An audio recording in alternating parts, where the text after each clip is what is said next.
Good morning guys. Sa nakikita natin, ayan ang kanilang barko sa ilog.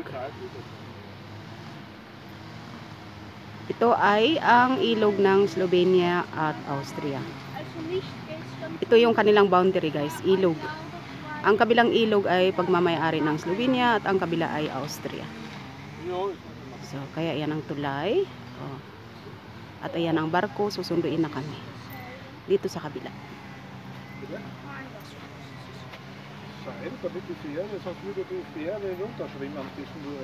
Guwapo.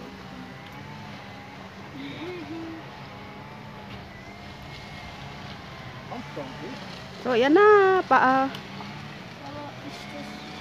Parating na ang barko. Sinusundo na kami sa kabilang side. Ayan guys.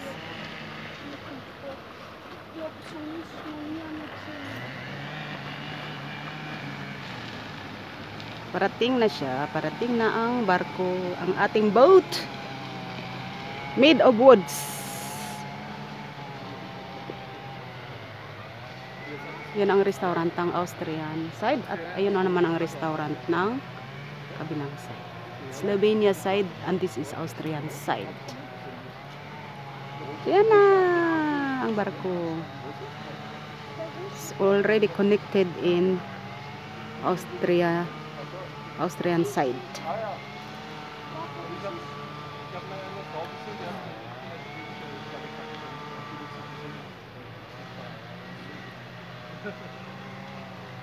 Die schwedische, aber schon über Balbatschen.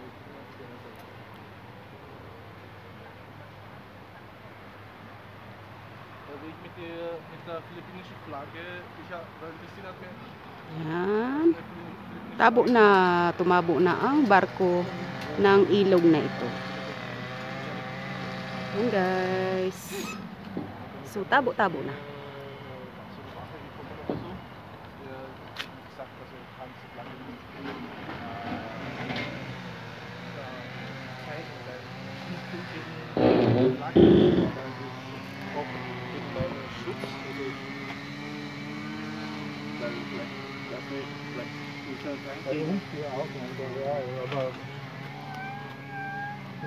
Soll ich ausschalten? Na?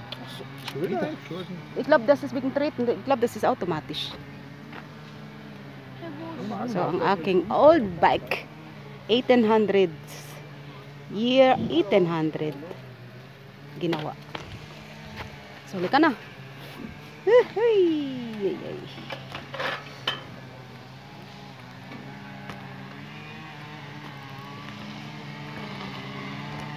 Morgan.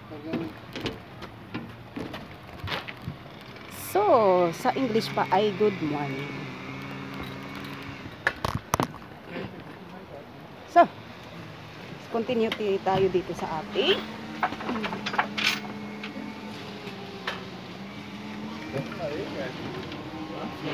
ilog. So, ayan. Kami paalis na. Weil da waren andere Leute, die hatten hinter vor gestanden und haben nicht nur geschaut. So, papunta na kami sa kabila guys. Ayan ang napaka-laking ilog, napakalawak. Gott sei Dank gestern der alte Mann und Frau, die haben die Glocke gerufen und jetzt weiß ich, wie das geht.